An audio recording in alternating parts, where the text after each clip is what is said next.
चाहूँ नीचे से दूसरे नंबर का और ऊपर से चौथे नंबर का कह लीजिए। और एक छोटी सी कविता राहुल पर बनाई है,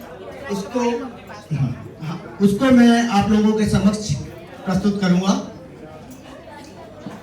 तो 2 मिनट का मुझे समय चाहिए इस चीज के लिए। इरशाद भानु वर्षा के क्रम को मैं पुनः जारी रखने की पेशकश करना चाहता हूँ। भानु वर्षा के क्रम को मैं पुनः जारी रखने की पेशकश करना चाहता हूँ और एक नए किरदार को आपके समक्ष प्रस्तुत करने की इजाजत चाहता हूँ। और एक नए किरदार को आपके समक्ष प्रस्तुत करने की इजाजत चाहता हूँ। सब ध्यान से सुनना, अरे सब ध्यान से सुनना। बड़ा अजीब सा कैरेक्टर है इसका, बड़ा अजीब सा कैरेक्टर है इसका, जो 12 जुलाई को बड़े कष्टों में अवतरित हुआ है। अजीब है। तभी तो उसकी शादी में दूल्हा दुल्हन संग हम सब ने चेहरे पे मास्क लगाया है। फिर भी फेशियल और ब्यूटी पार्लर का बिल कम नहीं हो पाया है। फिर भी फेशियल और ब्यूटी पार्लर का बिल कम नहीं हो पाया है। वर्षा का यह है बादल, आशा भाभी की नन्ही आस, मुन्ना दाजू का वो राहुल और चाचा का फिट्टे मुंह, तो सुरभि का है वो यो। अब आ तो गया प्राणी। इस नन्हे विचित्र प्राणी की विशेषता भी देखें। कोई नहीं था ऐसा जो इसे जमीन पर चलना सिखलाए, क्योंकि जब कोई हाथ पकड़ इसे चलने की कोशिश करवाए तो वो तुरंत हाथ छोड़ धम्म से धरती पकड़ बन जाए। थक हार कर राहुल बाबा बिस्तर पे ही चलना सीखे और नाक साफ करने में क्यों हाथ लगाए, जब जीवा लंबी इतनी कि नाक साफ कराए। है ना ये विचित्र प्राणी। शरीर तो इसका बड़ा है, पर दिल है एक नन्हे बच्चे का। है ये पंत खानदान का इकलौता वारिस, जो ना कभी खाया किसी से झापड़, क्योंकि जरा सी डांट सही कर आके लाल वो सांसों को रोक देता था। जब मम्मी संग वर्षा भगा जाती बहुत तब वो रोता था। हिंदी एग्जाम से पहले वो बिस्तर पर लेटे मम्मी से सुनता पूरा हिंदी ज्ञान। क्यों इतना भूगोल काफी नहीं है? क्यों भीतर का जानने को उत्सुक हो उसका सारा जीव विज्ञान बताते रहूं। तो लो वो भी जान ही लो। ऐसे मौके बार बार कहाँ आते, सब जरा ध्यान से सुनना, क्योंकि अंदर की ये बातें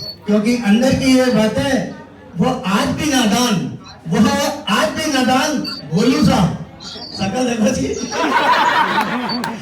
वह आज भी नादान भोलू सा जितना बचपन में हुआ करता था। चालाकी से इसका कोई नाता न आज है न तब हुआ करता है। हाँ, चालाकी से इसका कोई नाता न आज है न तब हुआ करता था। वह धैर्यशील, वह स्वावलंबी, वह है मम्मा का बेटा। जिसका दिल विवाह से पूर्व नए तराने गाता था। कभी रानी मुखर्जी तो कभी ऐश्वर्या राय का चेहरा इसके सपनों में आता था।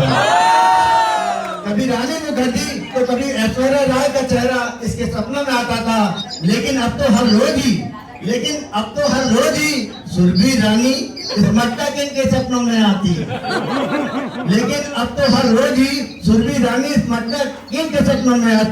मधुर सपने में मधुर गाना गाती। तू दिया और मैं बाती। कोरोना काल में अलग ही नजारा देखने को मिल रहा है। कोरोना काल में अलग ही नजारा देखने को मिल रहा है राहुल सुरभि को इस संसार में। राहुल सुरभि को इस संसार में इस सोशल डिस्टेंसिंग में भी कोई कमी न रहे इन दोनों के प्यार में। जहां कोरोना काल में लोग दूर रहकर सोशल डिस्टेंसिंग का पालन कर